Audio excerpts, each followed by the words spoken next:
कृपया शांति बनाए रखें। महोदय, मैं आग्रह है महोदय, शांति। उसी दलित के कोख से ही पैदा हुआ है, क्या दूसरे जात से पैदा हुआ है? और इन्होंने जो हरकत किया है दलितों के साथ, इसको आने वाले समय माफ नहीं करेगा दलित। बैठ जी। कि अगर माननीय सदस्य में इतनी हिम्मत है, हम इनको चुनौती देते हैं। राष्ट्रीय जनता दल से माननीय सदस्य श्री कुमार सब्जी जी अपना पक्ष रखें। आपका समय 12 मिनट है। अध्यक्ष महोदय, सबसे पहले मैं आपको बहुत शुभकामना देता हूं, बहुत बधाई देता हूं। 56 वर्ष के बाद एक अति पिछड़ा का बेटा इस सदन के अध्यक्ष पे विराजमान हुए हैं। हम अपनी पार्टी की ओर से और बिहार के तमाम अति पिछड़ा दलितों के तरफ से आपको हम बहुत शुभकामना देते हैं। महोदय, हम चौथी बार इस सदन के सदस्य बने हैं। हर चुनाव में तरह तरह का महोदय अनुभव प्राप्त हुआ। इस चुनाव में एक अलग सा अनुभव महसूस हुआ। चूंकि लोकतंत्र है, लोकतंत्र से ही देश और सारे राज्य चलते हैं। पहली बार हमने देखा महोदय, तो बधाई माननीय मुख्यमंत्री ने बिहार के सभी वोटर्स को दिया ही है। हमने पहली बार देखा इस इलेक्शन में दूसरे राज्यों से बड़े पैमाने पे ट्रेनें चली, और जो ट्रेन चली प्रचंड बहुमत आपको मिला, इसके लिए बधाई देता हूं। महिला सशक्तिकरण के लिए इलेक्शन के समय में आपने 10,000 रुपया महिलाओं को मजबूती के लिए दिया, इसके लिए भी आपको बधाई देता हूं। लेकिन एक आग्रह जरूर करेंगे महोदय कि जिन महिलाओं को बिहार में 10,000 पैसा मिला, फरवरी के महीने में जब सदन चले तो माननीय मुख्यमंत्री ये जरूर बता दें सदन को कि बिहार के कितने महिलाओं को उस पैसा से सशक्तिकरण मिला है, कितनी मजबूती मिली। ये हम आग्रह करेंगे अध्यक्ष महोदय।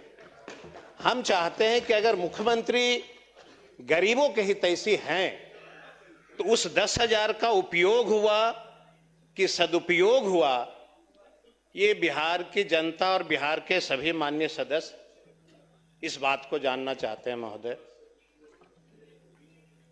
बहुत सारे हमने देखा महोदय, करीबन 46 से 47 लाख वोटरों का नाम भी कटा। बड़ा लोग हल्ला करते थे, बांग्लादेशी है, बांग्लादेशी है। 46 से 47 लाख में एक भी बांग्लादेशियों का कोई रिकॉर्ड सरकार ने बिहार वासियों के सामने नहीं रखा। सत्ता आपकी है, हम लोग सबको साथ में चलना है। हर व्यक्ति चाहता है, हर जनप्रतिनिधि चाहता है कि बिहार का विकास हो। अभी एक चीज देख रहा हूं महोदय, अभी तक हम लोगों ने सुना था अध्यक्ष महोदय, जैसे आपके जब पुत्र की प्राप्ति हुई तो आपने बड़ी उमंग से, बड़ी खुशी से आप अपने बेटे का नाम रखा, उसी नाम से लोग पुकारते हैं। हम अभी अखबारों में देखते हैं पत्रकार के साथ ही हमारे सम्राट भाई के पिताजी ने सम्राट नाम रखा, और कितनी खुशी होती होगी कि मेरा बेटा का नाम एक राजा के स्वरूप है, और पद भी मिला। अब पत्रकार के साथ ही कुछ न कुछ इनके साथ गड़बड़ कर रहे हैं। इनका नाम रख दिया बुलडोजर बाबा। हम पहली बार जाने हुजूर कि किसी बेटा का नाम आजकल पत्रकार भी रखने लगे। पहली बार देखा हमने। बाद में हमने कई पत्रकारों से पूछा महोदय कि मेरे मित्र कोई बुलडोजर बाबा काहे नाम रख रहे हैं? कहा गरीबों की झोपड़ियां उजड़ रही है, इसलिए उनको नाम बुलडोजर बाबा रख दिया। हमने कहा कि भाई अच्छा काम करते हैं, हमारे मित्र का सीआर खराब करना चाहते हैं। बेचारे अभी तुरंत गृह विभाग मिला है, तुरंत डिप्टी सीएम बने हैं, और आपने तुरंत बुलडोजर बाबा नाम रख दिया। हमारा इच्छा है महोदय कि अगर हमारा भाई डिप्टी सीएम बने तो गरीबों का झोपड़ी उजाड़ करके अपना नामांकन नहीं होने दीजिए, हम यही आपसे गुजारिश करें। अब महोदय, माननीय मुख्यमंत्री जी ने भी कहा कि हम अपराध मुक्त बिहार बना दिए। महोदय, 2015 से 24 तक 80% अपराध में वृद्धि हुई है, 80% महोदय। और महोदय महोदय महोदय अभी हमने आपको कहा, महोदय अभी हमने आपसे एक वाक्य हमने कहा कि आपको प्रचंड बहुमत मिला, और महोदय हमको मालूम था कि आपको जब प्रचंड बहुमत मिलेगा तो सदन के अंदर एक दलित के बेटा को भी बोलने का अधिकार नहीं मिलेगा। ये हमको पता है पहले से। अब लोगों को गलतफहमी हो गई है महोदय, लोगों को गलतफहमी ये हो गई महोदय, लोकतंत्र में सदन और सड़क, लोकतंत्र में सदन और सड़क महोदय दोनों है।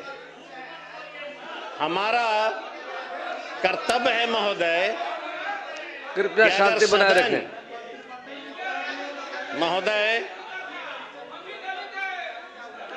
महोदय हमारा आग्रह होगा महोदय, लोकतंत्र में विपक्षी सरकार का अंग होता है। अगर आपको प्रचंड बहुमत प्राप्त हुआ तो यह तय मानिए कि सड़क जो है सूनी पड़ी है, और जब सड़क सूनी हो जाती है महोदय तो सरकार जो होती है वो बेकाबू हो जाता है। लेकिन हम आपको इस सदन के माध्यम से वचन देता हूं बिहार की जनता को कि जब तक हम लोग हैं विपक्ष में, हम बिहार की सड़कों को सूनी नहीं होने देंगे महोदय। हम संघर्ष करेंगे। संघर्ष आप के अपना साथ पक्ष रखें, आपका समय निर्धारित है, कृपया टोका टोकी न करें।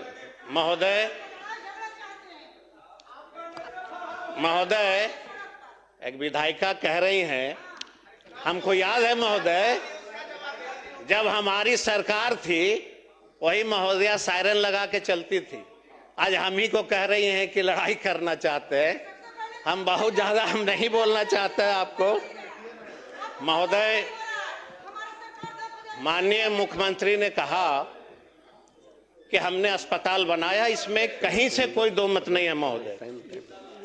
हम माननीय मुख्यमंत्री से आग्रह करना चाहते हैं महोदय, आप भी वहां से लगातार 40 वर्षों से एमएलए हैं महोदय, अभी अध्यक्ष पद पे विराजमान हुए हैं। एक बार गया का अस्पताल जरूर अपने विभाग से मगध मेडिकल कॉलेज को विजिट करा लीजिए। जाने के बाद ऐसा लगता है जैसे हम लोग किसी दलित के मोहल्ले में पहुंच गए। ऐसी स्थिति है महोदय अस्पताल का, ऐसी स्थिति है महोदय कि मैं आपको बता नहीं सकता। और महोदय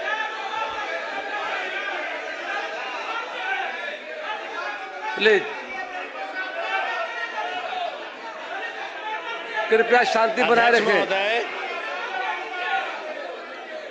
प्लीज प्लीज मैं महोदय मैं आग्रह है महोदय। कि शांति।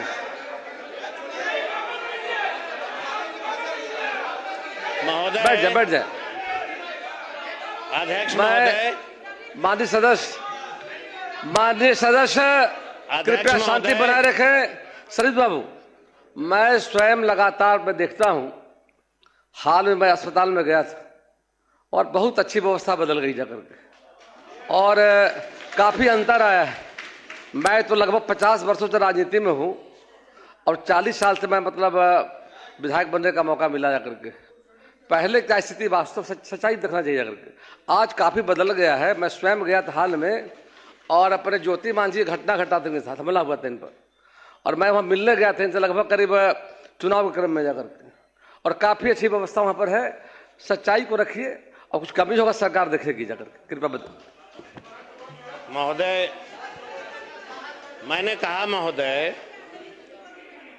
मैंने कहा कि माननीय मुख्यमंत्री अपनी ओर से एक कमेटी बना दे और हम लोग भी साथ में चलेंगे। मगध मेडिकल कॉलेज के हालात को, बाहर के हालात जब देखेंगे महोदय, जहां पे एम्बुलेंस लगता है, नर्क से भी बदतर स्थिति है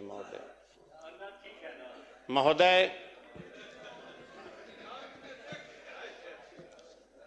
जहां तक दलितों का बस्ती का सवाल है महोदय, महामहिम ने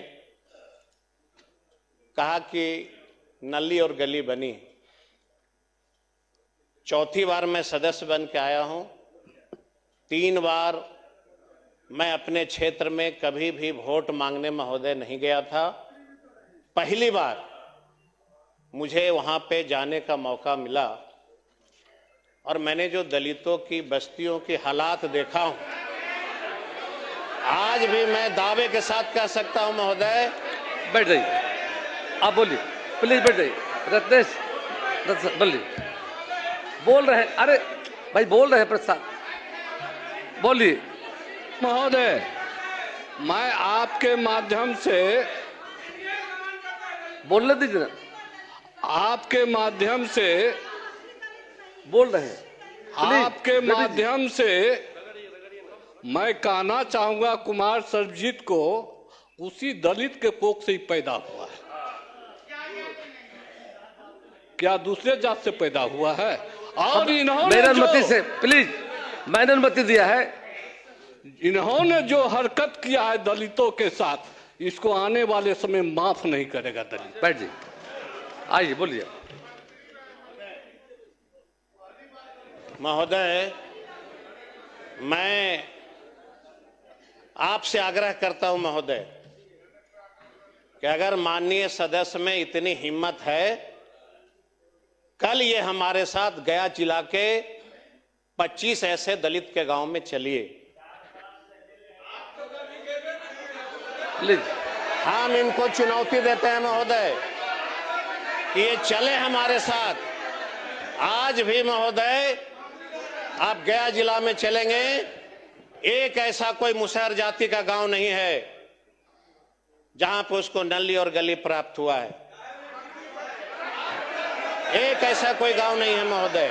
आपका, प्लीज, माननीय सदस्य, आपका समय पूरा होने वाला है, कृपया संक्षिप्त करें। तो महोदय, आधा समय तो आप ही ले लिए महोदय। महोदय, कृपया शांति बनाए रखें। महोदय, अध्यक्ष महोदय,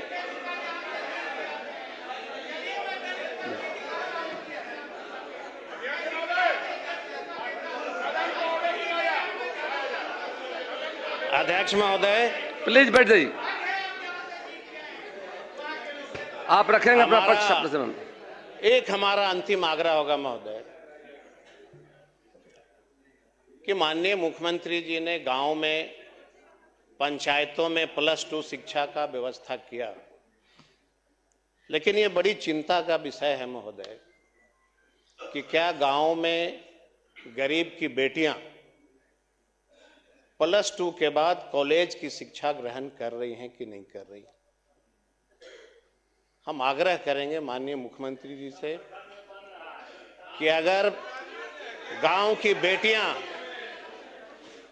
अगर +2 के बाद शिक्षा ग्रहण नहीं कर रही हैं, मुझे जहां तक जानकारी है महोदय, 90% बेटियां +2 के बाद कॉलेज ग्रहण नहीं कर रही हैं।